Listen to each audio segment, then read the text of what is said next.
আসসালামু আলাইকুম।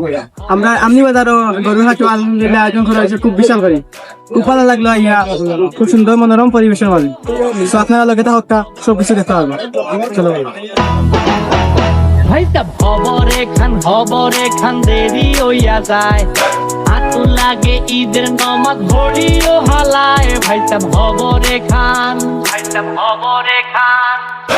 এক বছরে তুই আর খুশি আমরা ওদের তারা 10 জন বাড়িছে। এক গরু লোয়াছে এক গরু বাড়ছে ওকে করুনি তার সেম লাগে গরুলা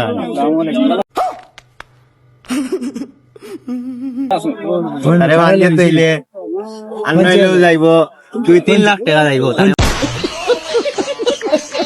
মামা তোমার এই মনোরম পরিবেশ হাট কিলা লাগলো? কাট দে আমার লাগছে নি। গরু কয়টা বিক্রি হয়েছে? 3টা গেছে কি লাগাইয়া 60টা নাই। হালার গোহালা ইংরেজি মারাও দেই, একটা সোফার মারিয়া 32টা দাঁত হাতের মধ্যে ধরাই দিমু।